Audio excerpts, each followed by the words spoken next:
প্রিয় ছাত্রছাত্রীরা, এখন আমরা সমাধান করব অনুশীলনী 1.6 এর সৃজনশীল একটি অঙ্ক আছে 24। এক কৃষক তার 250 শতাংশ জমির 8/3 অংশ জমিতে ধান চাষ করেন এবং 12/5 অংশ জমিতে সবজি চাষ করলেন এবং বাকি জমি পতিত রাখলেন। ক নম্বর প্রশ্নে বলা হয়েছে পতিত জমির পরিমাণ কত। তাহলে এই 250 শতাংশের এত অংশ এবং এত অংশ আমরা এটা থেকে বাদ দিলে পতিত জমি বের করব। 24-এর ক নম্বর অঙ্ক আমরা করব। জমির পরিমাণ 250 শতাংশ জমির পরিমাণ। তিনি এর মধ্যে ধান চাষ করলেন, ধান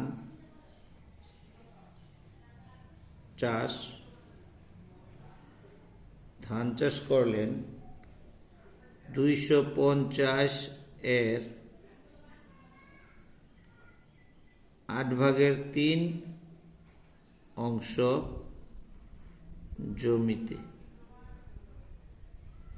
তাহলে তিনি ধান চাষ করলেন 250 এর 8/3 অংশ জমিতে তিনি কি করলেন? ধান চাষ করলেন। তাহলে এটা দিয়ে আমরা এই 3-এর সাথে 750-কে গুণ করব অথবা এটাকে 2 দ্বারা ভাগ করতে পারি। আমরা যদি করি 4 দুগুণে 8 2 দ্বারা, তাহলে এটা হলো 125 দুগুণে 250। তাহলে এটা যদি আমরা গুণ করি 5 3 5 15 5 হাতে আছে 1 3 দুগুণে 6 রেখে 7 3 একে 3, তাহলে 375 আর নিচে হলো 4 অংশ। তাহলে 4/375 অংশ জমিতে তিনি কি করলেন? ধান চাষ করলেন। এরপর তিনি সবজি চাষ করলেন। সুতরাং সবজি চাষ করলেন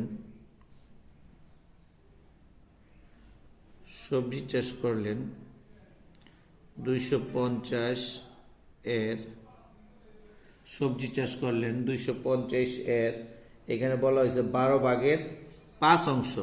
তাহলে 12/5 অংশ জমিতে, তাহলে 12/5 অংশ জমিতে তিনি সবজি চাষ করলেন। তাহলে এটাকে যদি আমরা একটু কাটাকাটি করলে আমরা দেখতে পাচ্ছি যেটাকে যদি আমরা 2 দ্বারা করি 6 দুগুণে 12 2 একে 2 25 দুগুণে 50, তাহলে 125 দ্বারা কাটা যায়। তাহলে 5-এর সাথে যদি আমরা কাটাকাটি যায় না, 5-এর সাথে 5 5 25 5 হাত আছে 2 5 দুগুণে 10 আর 2 12 12 2 হাত আছে 5 আর কে 6, তাহলে নিচে হলো 6 হলো 6/625 অংশ জমিতে তিনি কি করলেন? তিনি সবজি চাষ করলেন। তাহলে ধান চাষ করলেন এত অংশ জমিতে এবং সবজি চাষ করলেন এত অংশ জমিতে। তাহলে তো ওনার যে বাকি রইল মানে 250 শতাংশ সম্পত্তি থেকে ওনার বাকি রইল। তাহলে পতিত রইল জমি। আমরা একবারে যদি লিখি তাহলে জমির পরিমাণ, পতিত জমির পরিমাণ আমরা লিখতে পারি। এখানে যদি আমরা লিখি টোটাল সম্পদ হলো 250 বিয়োগ, আর তিনি চাষ করেছেন 375, 4/375 যোগ 6 পতিত জমির পরিমাণ হলো 250 থেকে আমরা ধান চাষ করেছে এবং সবজি চাষ করেছে, এটাকে আমরা বিয়োগ করে দিলেই আমরা পতিত জমির পরিমাণ পেয়ে যাব।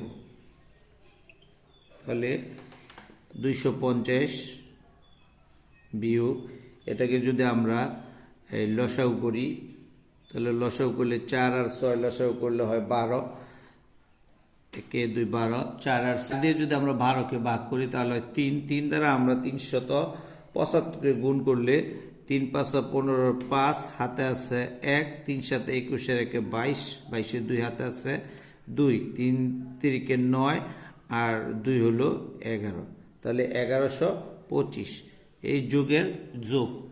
এরপরে আমরা এখানে যদি এই 6 দিয়ে 12কে ভাগ করি তাহলে 2, 2 দ্বারা আমরা 625কে যদি তাহলে 5 দুগুণে 10 0, হাতাস 1, 2 দুগুণে 4 আর 1 5, আবার 6 দুগুণে 12, তাহলে 1250 অংশ কে যোগ করব। তাহলে লিখব 250 বিয়োগ, এখানে এই দুইটা যদি আমরা যোগ করি 5 আর 0 হলো 5, 5 আর 2 হলো 7, 2 আর 1 হলো 3, 1 1 হলো 2, তাহলে নিচে হলো 12, তাহলে 2375। তাহলে এটা নিচে মনে মনে আমরা যদি 1 ধরি, 1 ধরে লসাগু করলে 12 আর 12, নিচে মনে মনে 1 ধরে লসাগু করলে 12 12, তাহলে 12 দিয়ে যদি আমরা 225কে গুণ করি, রাফের মধ্যে তোমরা গুণটা করে নিবে, 12 দিয়ে যদি আমরা 225কে গুণ করি তাহলে 3000 বিয়োগ 12 দা 12 ভাগ করলে 1, তাহলে এটাকে গুণ করলে 2375। তাহলে এটাকে যদি আমরা 3000 থেকে যদি 2375 আমরা বিয়োগ করি তাহলে হয় 625, নিচে হলো 12। তাহলে এটা একটা অপকৃত ভগ্নাংশ আছে, আমরা অপকৃত ভগ্নাংশকে মিশ্র ভগ্নাংশে রূপান্তর করে উত্তরটা লিখে দেব। তাহলে আমরা যদি এইখানে করি 625কে আমরা ভাগ করব কত দিয়ে, 12 দিয়ে, তাহলে 12 দিয়ে করে 5 12 60, হাতে আছে 2, 5 5, 12 দুগুণে 24, তাহলে বাকশেষ থাকে 1, তাহলে 1 হবে উপরে, নিচে হলো 12, নিচে হলো 12, তাহলে 52 সমস্ত 12 ভাগের 1, তাহলে 52 সমস্ত 12 ভাগের 1 অংশ সম্পত্তি, 1 অংশ সম্পত্তি পতিত রইল। ধানের বিক্রয় মূল্য 2400 টাকা কম হলে মোট কত টাকার সবজি বিক্রয় করেছিল। তাহলে এবং ধানের অংশ পেয়েছি, আমরা এর পার্থক্যটাকে নির্ণয় করব। সবজি ও ধানের জমির পার্থক্য আমরা নির্ণয়, আমরা কয়ের মধ্যে পেয়েছি সবজি হলে এত শতাংশ এবং ধান হলে এত শতাংশ। তাহলে 6 আর 4 যদি আমরা লসাগু করি 12, 6 দিয়ে 12কে ভাগ করলে হয় 2, 2 দ্বারা আমরা 625কে গুণ করলে 1250 বিয়োগের বিয়োগ। এবার এই 4 দ্বারা যদি আমরা 12কে ভাগ করি তাহলে 3, 3 দ্বারা 375কে গুণ করলে 1125, যা আমরা কয়ের মধ্যে করেছি। 1250 থেকে 1125 বিয়োগ করলে হয় 125, তাহলে নিচে 12, তাহলে আমরা দেখতে পাচ্ছি এখানে হলো 12 ভাগের 125 শতাংশ সম্পত্তি পার্থক্য। তাহলে প্রশ্ন মতে আমরা যদি লিখতে পারি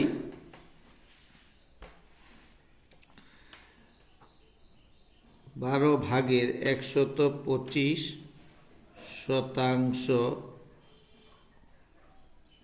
শতাংশ সবজির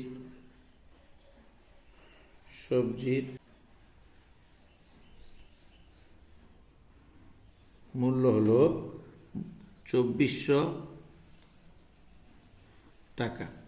সুতরাং 1% সবজির বিক্রয় মূল্য, 1% সবজির বিক্রয় মূল্য কম হবে।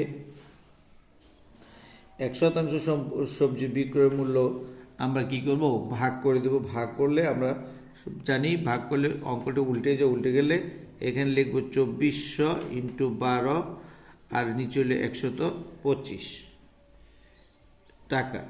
সুতরাং আমরা কত শতাংশ সবজির মূল্য বিক্রয় মূল্য বের করব, যে এই 6 ভাগের 625 মানে সম্পূর্ণ সবজি কত টাকা বিক্রি করছে।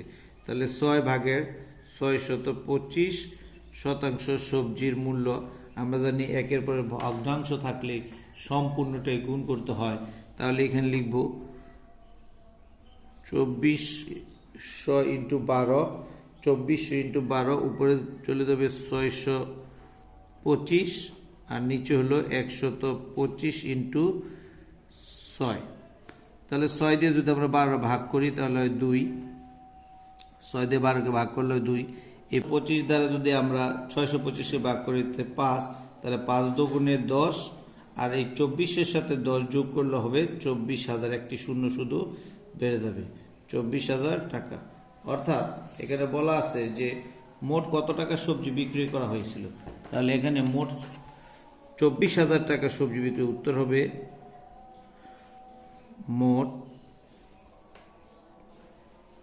24,000 টাকা। এখন আমরা করব 24-এর গ। সম্পূর্ণ জমিতে ধান চাষ করলে তিনি কত টাকার ধান বিক্রি করতে পারবেন। সম্পূর্ণ সম্পত্তি বলতে এই 250% সম্পত্তিতে যদি তিনি ধান চাষ করতেন, তাহলে তিনি পেয়েছি যে ধানের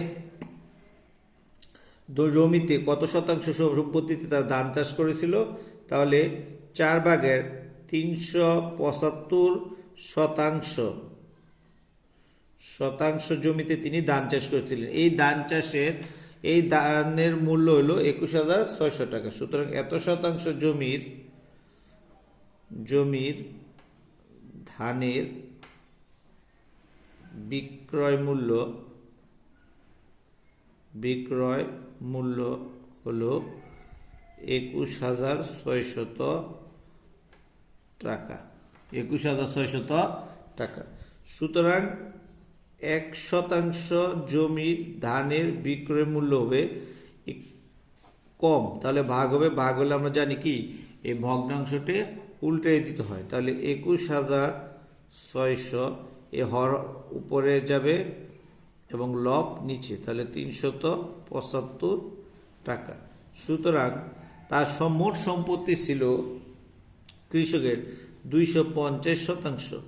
তাহলে 250% ধানের বিক্রয় মূল্য হবে 21,600 গুণ 4 গুণ 250, নিচে হলো 375 যা আছে তাই।